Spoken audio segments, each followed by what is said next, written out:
भारत के 125 करोड़ नागरिक नया संकल्प, नई उमंग, नया जोश, नए सपने लेकर नववर्ष का स्वागत करेंगे। दिवाली के तुरंत बाद हमारा देश ऐतिहासिक शुद्धि यज्ञ का गवाह बना है। 125 करोड़ देशवासियों के धैर्य और संकल्प शक्ति से ये जो शुद्धि यज्ञ चला, आने वाले अनेक वर्षों तक यह देश की दिशा निर्धारित करने में अहम भूमिका निभाएगा। ईश्वर दत्त मानव स्वभाव अच्छाइयों से भरा रहता है, लेकिन समय के साथ आई विकृतियां, बुराइयों के जंजाल में वो घुटन महसूस करने लगता है। भीतर की अच्छाइयों के कारण विकृतियां और बुराइयों की घुटन से बाहर निकलने के लिए वो छटपटाता रहता है। हमारे राष्ट्र जीवन और समाज जीवन में भ्रष्टाचार, काला धन, जाली नोटों के जाल ने ईमानदार को भी घुटने टेकने के लिए मजबूर कर दिया था। उसका मन स्वीकार नहीं करता था, लेकिन उसे परिस्थितियों को सहना पड़ता था, मजबूरन स्वीकार करना पड़ता था। दिवाली के बाद की घटनाओं से ये सिद्ध हो चुका है कि करोड़ों देशवासी ऐसी घुटन से मुक्ति के अवसर की तलाश कर रहे थे। हमारे देशवासियों की अंतर ऊर्जा को हमने कई बार अनुभव किया है। चाहे सन 62 की लड़ाई हो, 65 की लड़ाई हो, 71 की लड़ाई हो, करगिल का युद्ध हो, भारत के कोटि कोटि नागरिकों की संगठित शक्तियों और अप्रतिम देशभक्ति के हमने दर्शन किए हैं। कभी ना कभी बुद्धिजीवी वर्ग इस बात की चर्चा जरूर करेगा कि बाह्य शक्तियों के सामने तो देशवासियों का संकल्प सहज बात है, लेकिन जब देश के कोटि कोटि नागरिक अपने ही भीतर घर कर गई बीमारियों के खिलाफ, बुराइयों के खिलाफ, विकृतियों के खिलाफ लड़ाई लड़ने के लिए मैदान में उतरते हैं, तो वो घटना हर किसी को नए सिरे से सोचने के लिए प्रेरित करती है। दिवाली के बाद लगातार देशवासी दृढ़ संकल्प के साथ, अप्रतिम धैर्य के साथ, त्याग की पराकाष्ठा करते हुए, कष्ट झेलते हुए बुराइयों को पराजित करने के लिए लड़ाई लड़ रहे हैं। जब हम कहते हैं कि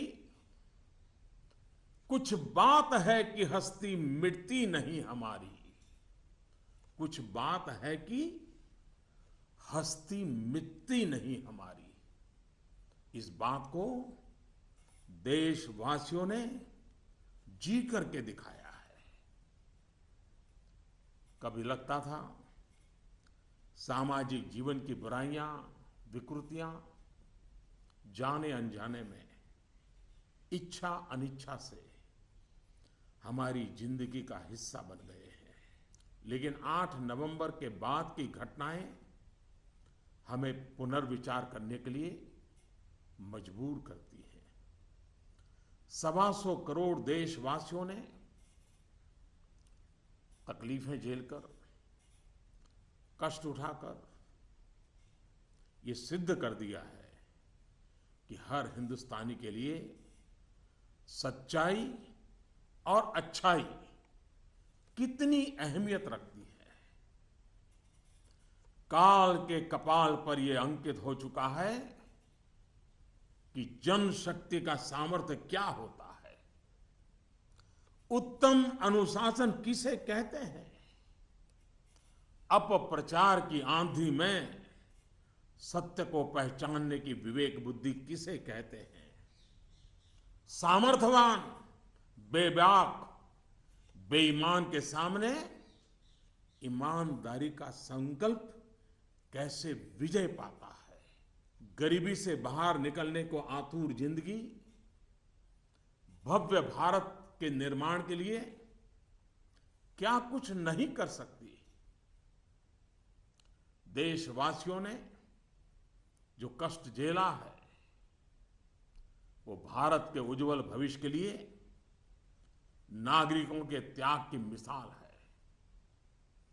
125 करोड़ देशवासियों ने संकल्पबद्ध होकर अपने पुरुषार्थ से, अपने परिश्रम से, अपने पसीने से उज्जवल भविष्य की आधारशिला रखी है।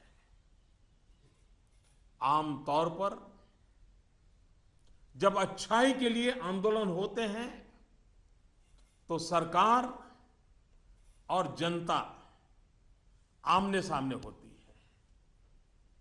यह इतिहास की ऐसी मिसाल है जिसमें सच्चाई और अच्छाई के लिए सरकार और जनता दोनों मिलकर कंधे से कंधा मिलाकर लड़ाई लड़ रहे हैं। मेरे प्यारे देशवासियों, मैं जानता हूं कि बीते दिनों आपको अपना ही पैसा निकालने के लिए घंटों लाइन में लगना पड़ा, परेशानी उठानी पड़ी। इस दौरान मुझे सैकड़ों हजारों चिट्ठियां भी मिली हैं। हर किसी ने अपने विचार रखे हैं,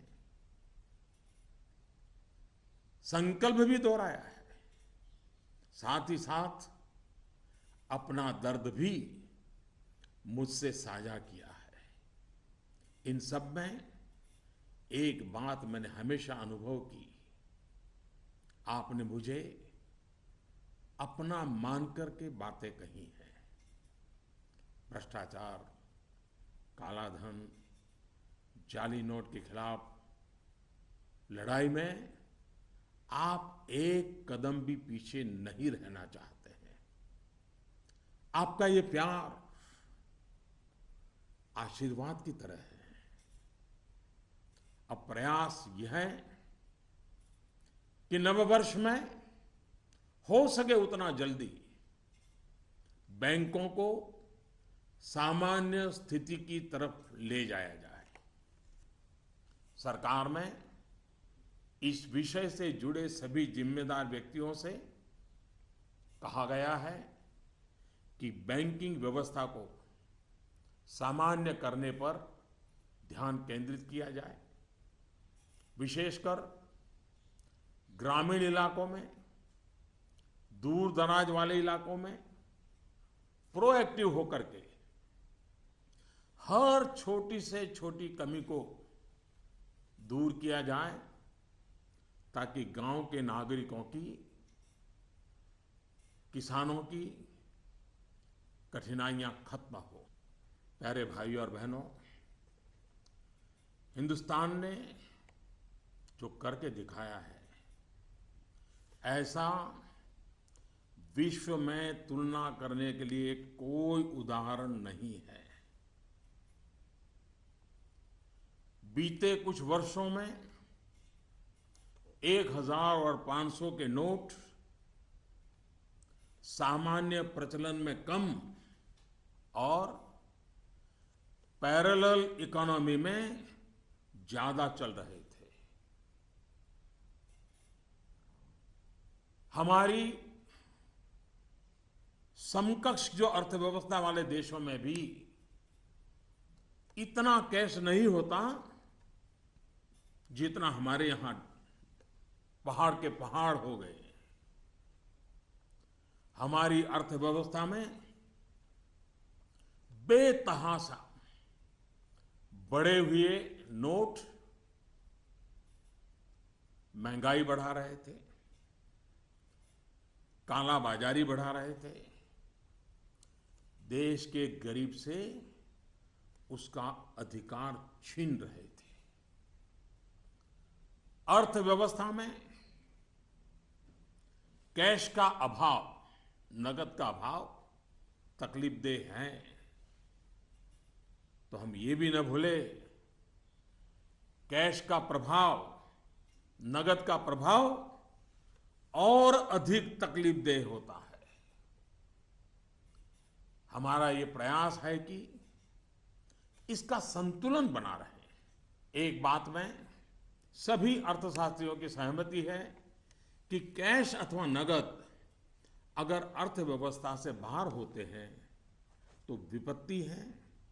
वही कैश या नकद अगर अर्थव्यवस्था की मुख्य धारा में हो तो विकास का साधन बनता है। इन दिनों करोड़ों देशवासियों ने जिस धैर्य, अनुशासन और संकल्प शक्ति के दर्शन कराए हैं, अगर आज लाल बहादुर शास्त्री होते, जयप्रकाश नारायण होते, राम मनोहर लोहिया होते, कामराज जी होते, तो अवश्य देशवासियों को भरपूर आशीर्वाद देते।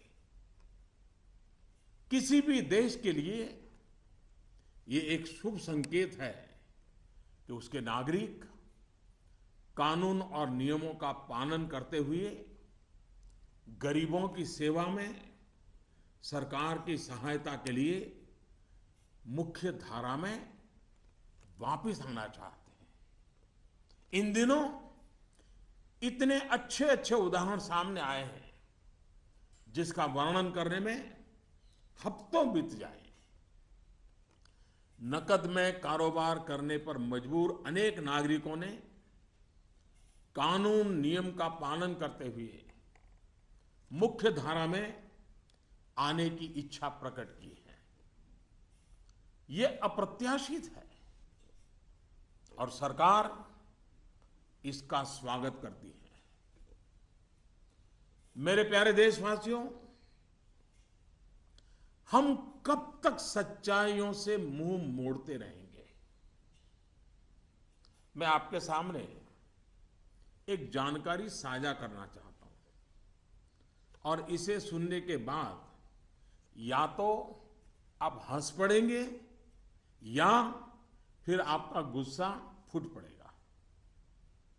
आपको जानकर के हैरानी होगी, सरकार के पास दर्ज की गई जानकारी के हिसाब से देश में सिर्फ और सिर्फ 24 लाख लोग ये स्वीकारते हैं कि उनकी आय 10 लाख रुपये सालाना से ज्यादा है।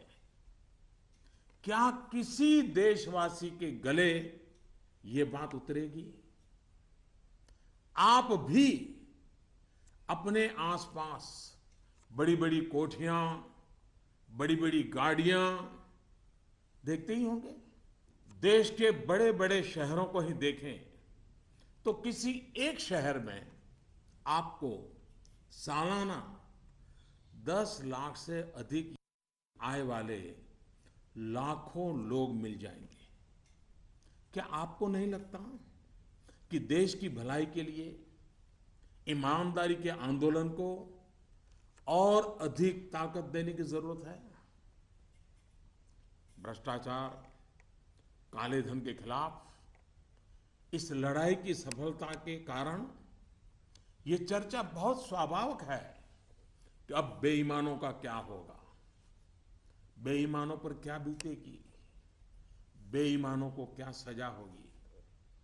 भाइयों और बहनों, कानून कानून का काम करेगा, पूरी कठोरता से करेगा, लेकिन सरकार के लिए इस बात की भी प्राथमिकता है कि ईमानदारों को मदद कैसे मिले, ईमानदारों को सुरक्षा कैसे मिले, ईमानदारी की जिंदगी बिताने वालों की कठिनाई कैसे कम हो, ईमानदारी अधिक प्रतिष्ठित कैसे हो। ये सरकार सज्जनों की मित्र है और दुर्जनों को सज्जनता के रास्ते पर लौटाने के लिए उपयुक्त वातावरण को तैयार करने के पक्ष में है। वैसे ये भी एक कड़वा सत्य है कि लोगों को सरकार की व्यवस्थाओं, कुछ सरकारी अफसरों और लाल फीताशाही से जुड़े कटु अनुभव होते रहते हैं। इस कटु सत्य को नकारा नहीं जा सकता।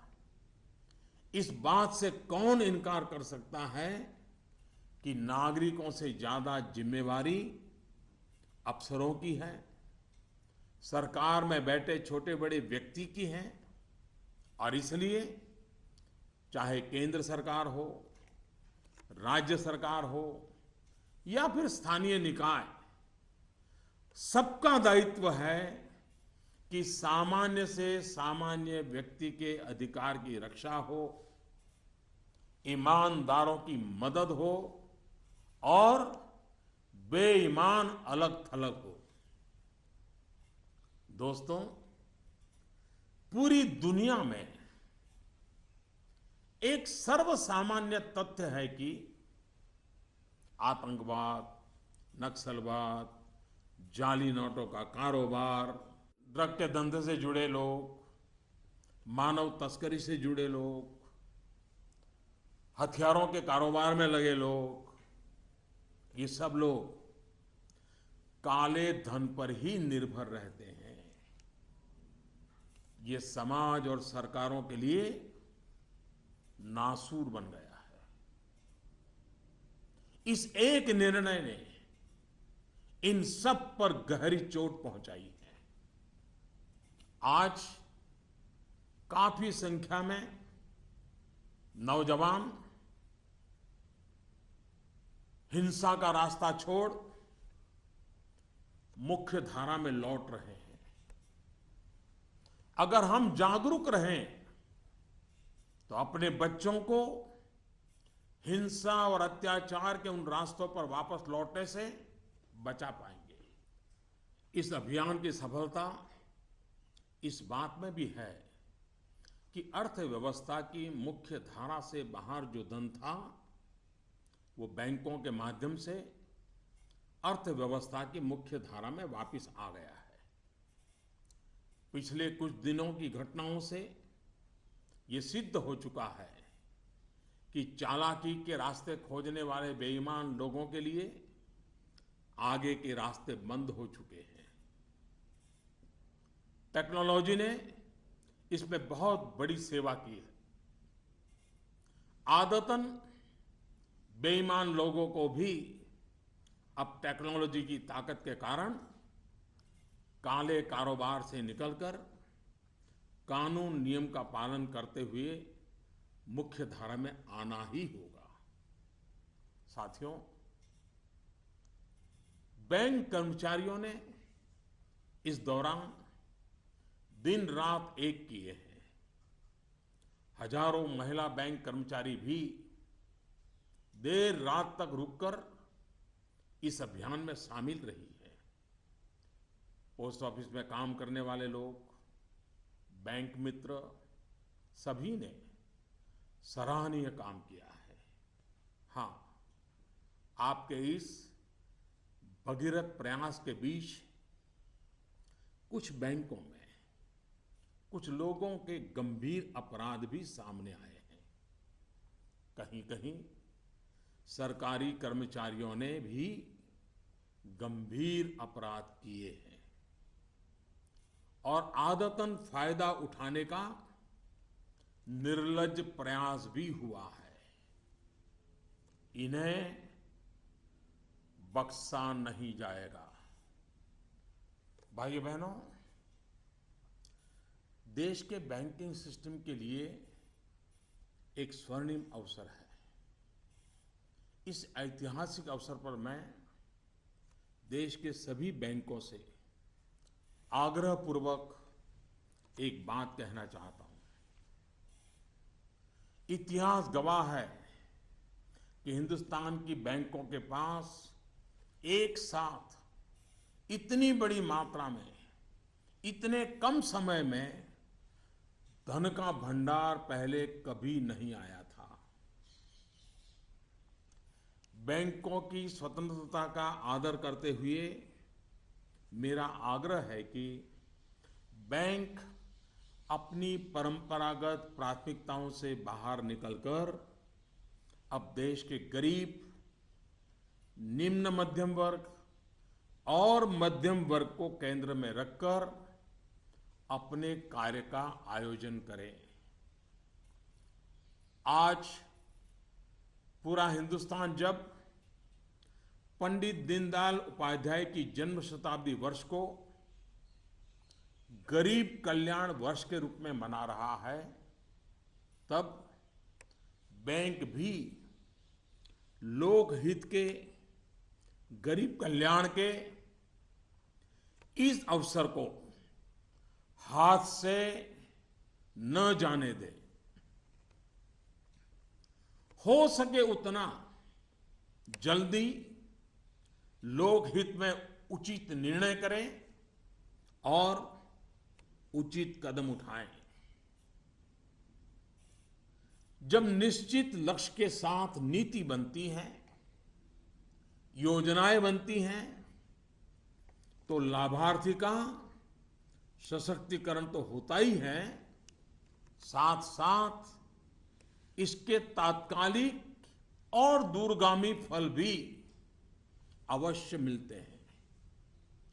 पाई पाई पर बारीक नजर रहती है और इससे अच्छे परिणामों की संभावना भी पक्की होती है। गांव, गरीब, किसान, दलित, पीड़ित, शोषित, वंचित और हमारी महिलाएं जितनी सशक्त होगी, आर्थिक रूप से अपने पैरों पर खड़ी होगी, देश उतना ही मजबूत बनेगा और विकास भी उतना ही तेज होगा।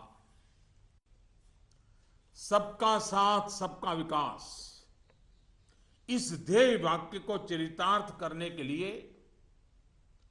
नववर्ष की पूर्व संध्या पर देश के 125 करोड़ नागरिकों के लिए सरकार कुछ नई योजनाएं ला रही है। दोस्तों, स्वतंत्रता के इतने साल बाद भी देश में लाखों गरीबों के पास अपना घर नहीं है। जब अर्थव्यवस्था में काला धन बढ़ा, तो मध्यम वर्ग की पहुंच से घर भी खरीदना दूर हो गया था। गरीब, निम्न मध्यम वर्ग और मध्यम वर्ग के लोग घर खरीद सकें, इसके लिए सरकार ने कुछ बड़े फैसले लिए हैं। अब प्रधानमंत्री आवास योजना के तहत शहरों में इस वर्ग को नए घर देने के लिए 2 नई स्कीमें बनाई गई हैं।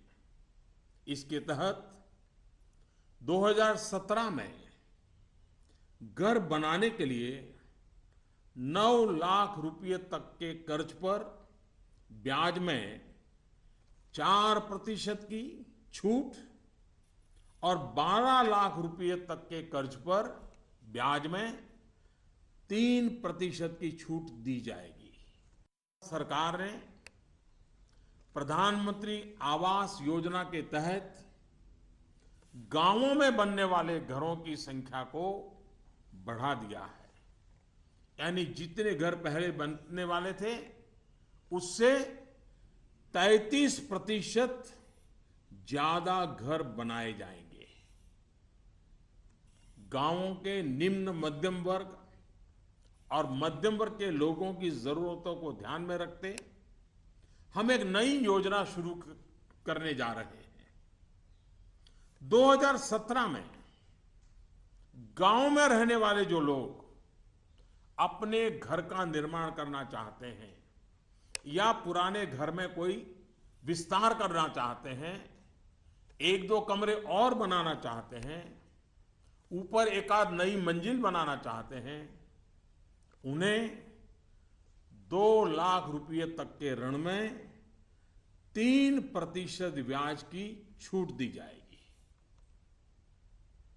दोस्तों, बीते दिनों चारों तरफ ऐसा वातावरण बना दिया गया था कि देश की कृषि बर्बाद हो गई है।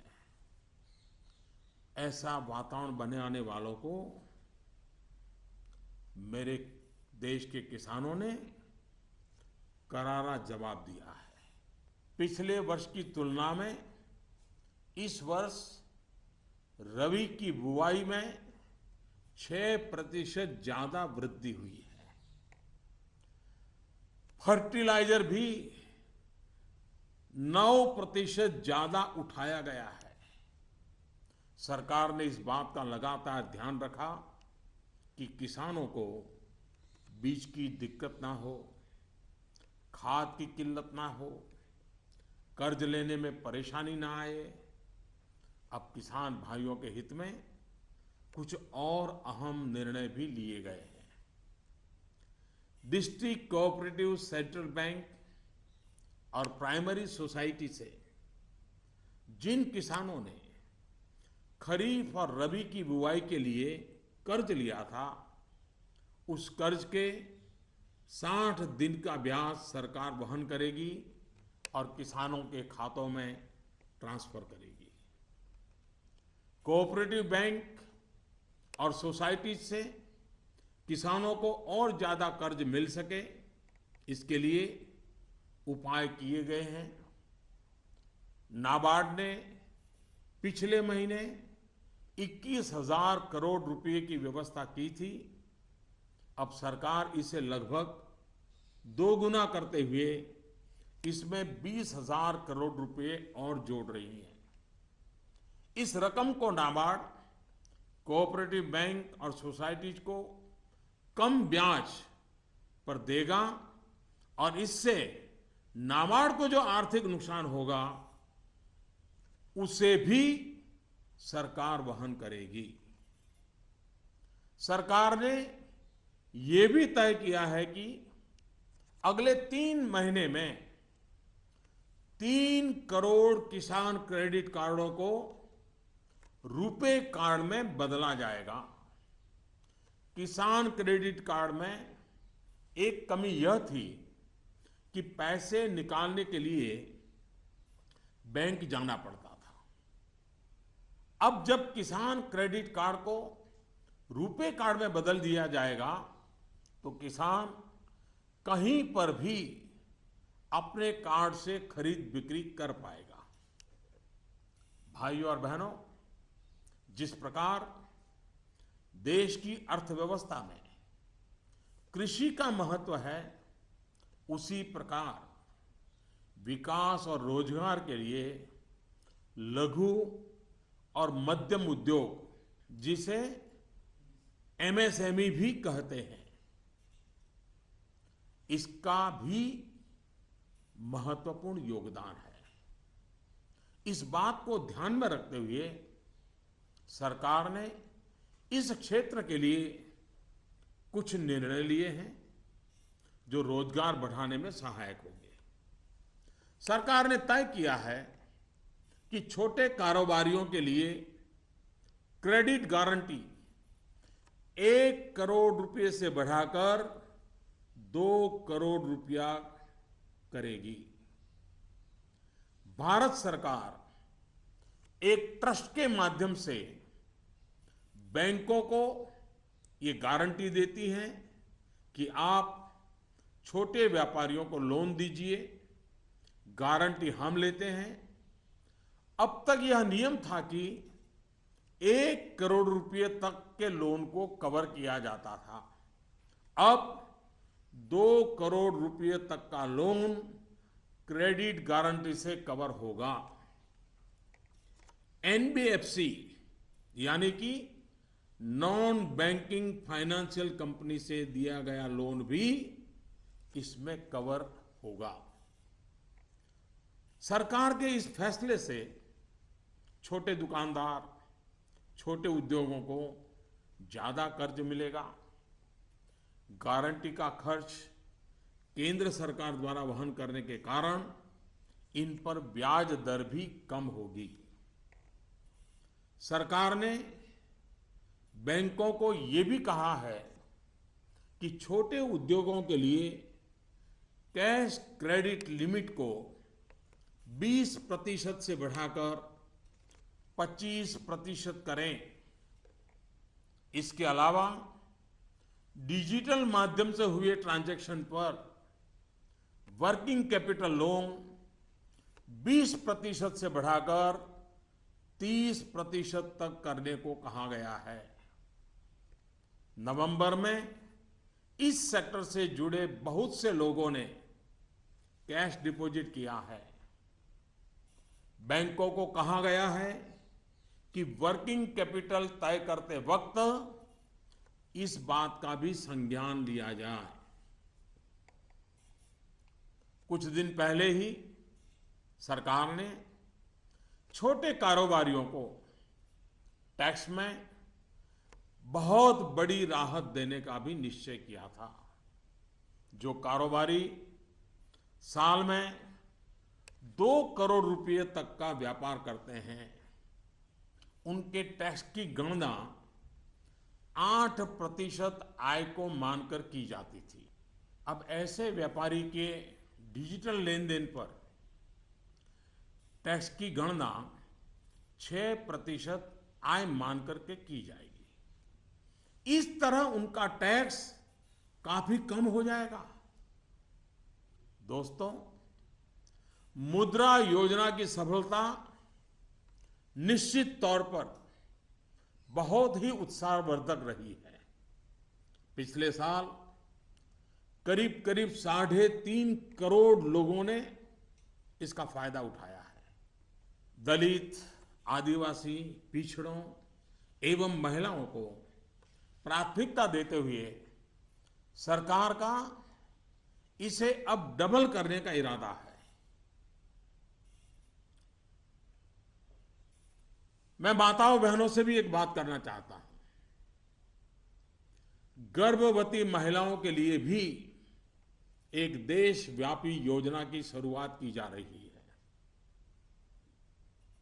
अब देश के सभी 650 से ज्यादा जिलों में सरकार गर्भवती महिलाओं को अस्पताल में पंजीकरण और डिलीवरी, टीकाकरण और पौष्टिक आहार के लिए 6,000 रुपये की आर्थिक मदद करेगी। ये राशि गर्भवती महिलाओं के अकाउंट में ट्रांसफर की जाएगी, सीधी उनके खाते में जमा कर दी जाएगी। देश में माता मृत्यु दर को कम करने में इस योजना से बड़ी सहायता मिलेगी। वर्तमान में ये योजना सिर्फ 4,000 रुपये की आर्थिक मदद और पायलट प्रोजेक्ट के रूप में सिर्फ 53 जिलों में चलाई जा रही है। भारत में सीनियर सिटीजन्स, वरिष्ठ नागरिकों की संख्या भी बहुत है। सरकार ने सीनियर सिटीजन्स का भी विशेष ध्यान रखा है। सरकार वरिष्ठ नागरिकों के लिए भी एक स्कीम शुरू करने जा रही है। बैंक में ज्यादा पैसा आने पर अक्सर बैंक डिपॉजिट पर इंटरेस्ट रेट घटा देते हैं। वरिष्ठ नागरिकों पर इसका प्रभाव ना हो इसलिए 7.5 लाख रुपए तक की राशि पर 10 साल तक के लिए सालाना 8% का इंटरेस्ट रेट ब्याज दर सुरक्षित किया जाएगा। ब्याज की ये राशि वरिष्ठ नागरिक हर महीने प्राप्त कर सकते हैं। भ्रष्टाचार, काला धन की जब भी चर्चा होती है तो राजनेता, राजनीतिक दल, चुनाव का खर्च, ये सारी बातें चर्चा के केंद्र में रहती है। अब वक्त आ चुका है कि सभी राजनेता और सभी राजनीतिक दल देश के ईमानदार नागरिकों की भावनाओं का आदर करें, जनता के आक्रोश को समझें। ये बात सही है कि राजनीतिक दलों ने समय समय पर व्यवस्था में सुधार के लिए सार्थक प्रयास भी किए हैं। सभी दलों ने मिलकर के स्वेच्छा से अपने ऊपर बंधनों को स्वीकार किया है। आज आवश्यकता है कि सभी राजनेता और सभी राजनीतिक दल होलियर देन दाऊ इससे अलग हट करके मिल बैठ करके पारदर्शिता को प्राथमिकता देते हुए भ्रष्टाचार और काले धन से राजनीतिक दलों को मुक्त कराने की दिशा में सही कदम उठाएं। हमारे देश में सामान्य नागरिक से लेकर के राष्ट्रपति जी तक सभी ने लोकसभा, विधानसभा का चुनाव साथ साथ कराए जाने के बारे में कभी न कभी कहा है। आए दिन चल रहे चुनावी चक्र, उससे उत्पन्न आर्थिक बोझ तथा प्रशासन व्यवस्था पर बने बोझ से मुक्ति पाने की बात का समर्थन किया है। अब समय आ गया है कि इस पर बहस हो, सार्थक बहस हो और रास्ता खोजा जाए। हमारे देश में हर सकारात्मक परिवर्तन के लिए हमेशा स्थान रहा है। अब डिजिटल लेन देन, ऑनलाइन पेमेंट या ई पेमेंट को लेकर के समाज में काफी सकारात्मक परिवर्तन देखा जा रहा है। ज्यादा से ज्यादा लोग इससे जुड़ रहे हैं। कल ही सरकार ने बाबा साहेब भीमराव अंबेडकर के नाम पर डिजिटल ट्रांजैक्शन के लिए पूरी तरह एक स्वदेशी प्लेटफॉर्म भीम लॉन्च किया है। भीम यानी भारत इंटरफेस फॉर मनी। मैं देश के युवाओं से, व्यापारी वर्ग से, किसानों से आग्रह करता हूं कि भीम से ज्यादा जुड़े। साथियों, दिवाली के बाद जो घटनाक्रम रहा, निर्णय हुए, नीतियां बनी, इनका मूल्यांकन अर्थशास्त्री तो करेंगे ही, लेकिन अच्छा होगा कि देश के समाजशास्त्री, इतिहासविद भी इस पूरे घटनाक्रम, निर्णय और नीतियों का मूल्यांकन करें। एक राष्ट्र के रूप में भारत का गांव, गरीब, किसान, युवा, पढ़े लिखे, अनपढ़, पुरुष, महिला, सबने अप्रतिम धैर्य और लोक शक्ति का दर्शन कराया है। कुछ समय के बाद 2017 का नया वर्ष प्रारंभ होगा। आज से ठीक 100 साल पहले 1917 में महात्मा गांधी के नेतृत्व में चंपारण में पहली बार सत्याग्रह का आंदोलन आरंभ हुआ था। इन दिनों हमने देखा कि 100 वर्ष के बाद भी हमारे देश में सच्चाई और अच्छाई के प्रति सकारात्मक संस्कार का मूल्य है।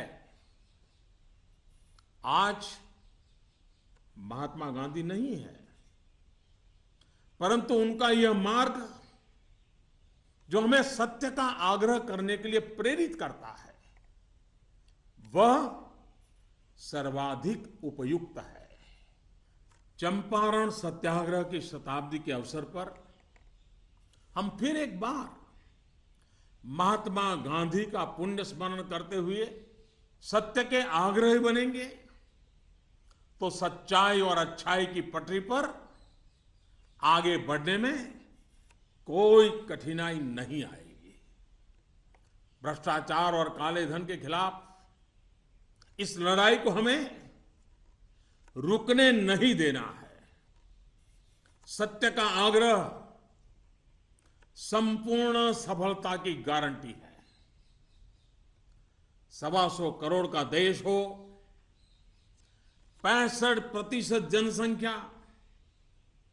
35 साल से कम उम्र के नौजवानों की हो, साधन भी हो, संसाधन भी हो और सामर्थ्य में कोई कमी ना हो, ऐसे हिंदुस्तान के लिए कोई कारण नहीं है कि हमारा देश अब पीछे रह जाए। नववर्ष की नई किरण नई सफलताओं का संकल्प लेकर के आ रही है। आइए हम सब मिलकर चल पड़े, बाधाओं को पार करते चले, एक नए उज्जवल भविष्य का निर्माण करें। बहुत बहुत धन्यवाद। जय Hind.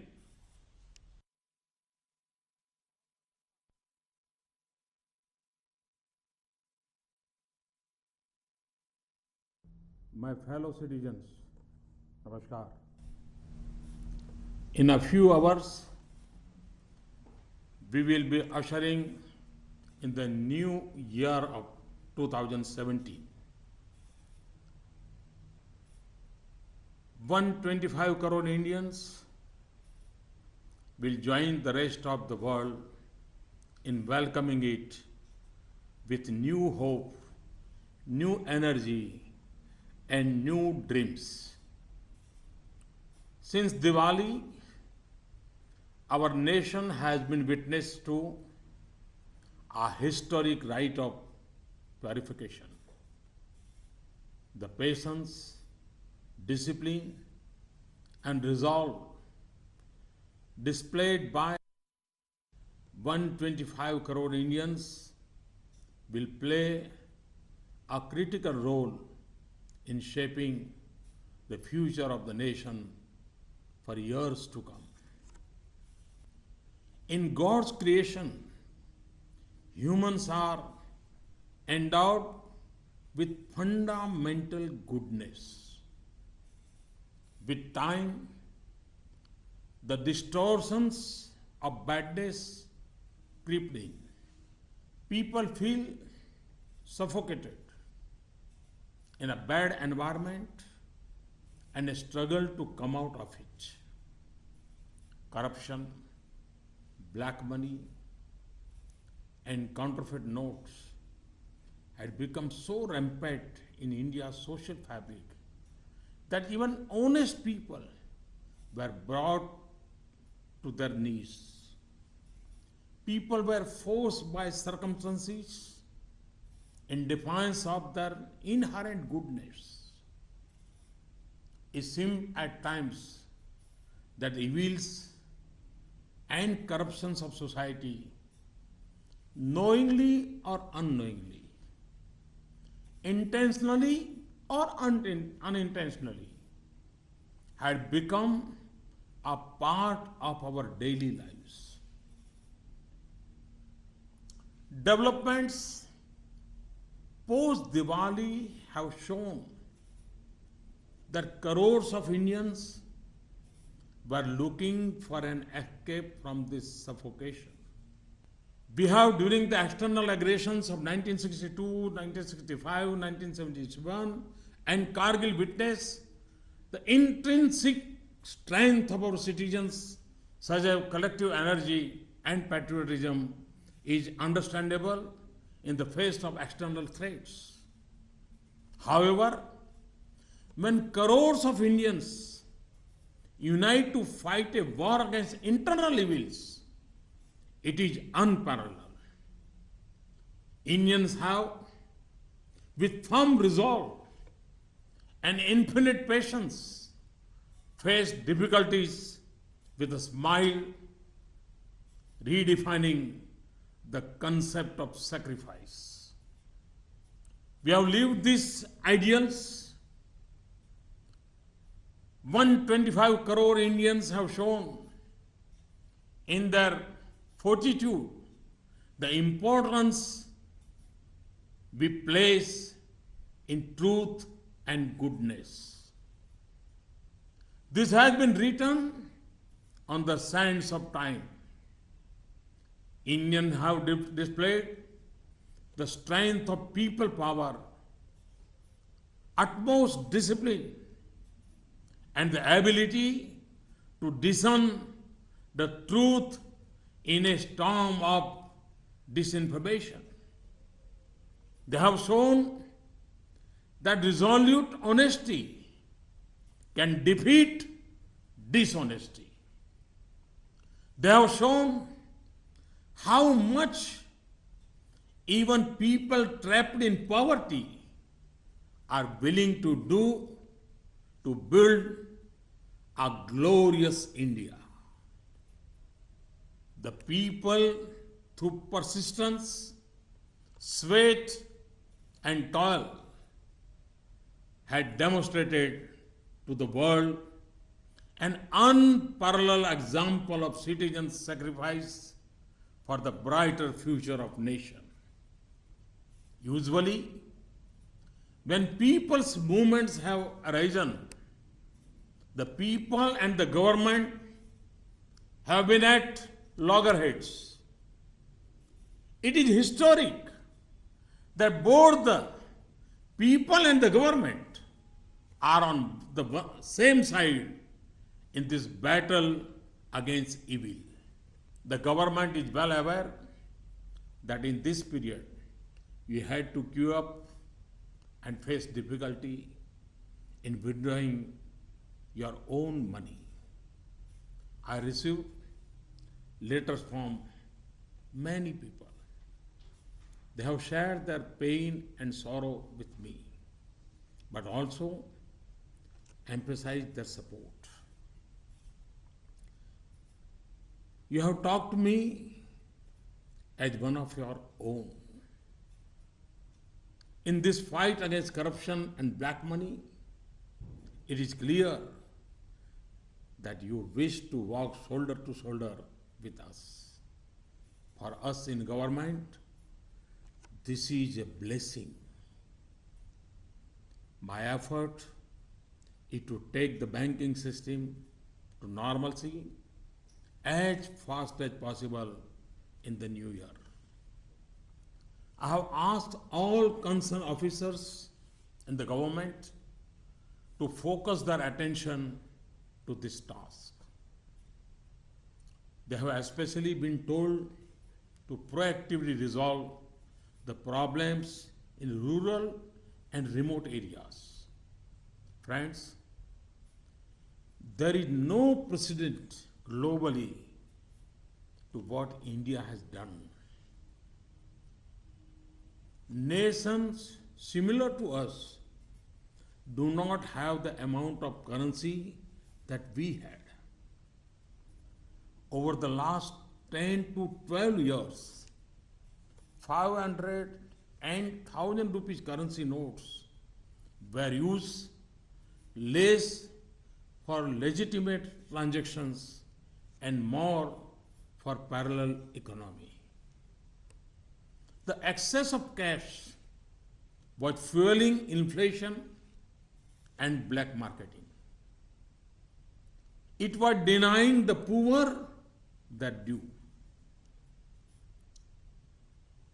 Lack of cash causes difficulty, but excess of cash is even more troublesome. Our aim is to achieve a balance. Economists agree that when cash is outside the formal economy, it is a cause of worry. When it joins the mainstream, it is an opportunity for development. I'm sure if great sons of India like Jayaprakash Narayan, Lal Bahadur Shastri, Ram Manohar Lohia, Kamaraj ji had been present today, they would have applauded the patience, discipline, and resolve of our countrymen. In the past few weeks, there have been many gratifying instances. It would take weeks to list them. It is a healthy trend for any nation when the people wish to join the mainstream, abiding by the law and helping the government in serving the poor. Friends, how long will we overlook facts that stare us in the face? I wish to share some information with you which will either make you laugh or make you angry. According to information with the government, there are only 24 lakh people in India who accept that their annual income is more than 10 lakhs rupees. Can we digest this? Look at the big bungalows and big cars around you. If we look at any big city, it would have lakhs of people with annual income of more than 10 lakh. Do you not feel that for the good of the country, this movement for honesty need to be further strengthened? In this fight against corruption and black money, it is natural to debate the fate of the dishonest. What punishment will they get? The law will take its own course with its full force.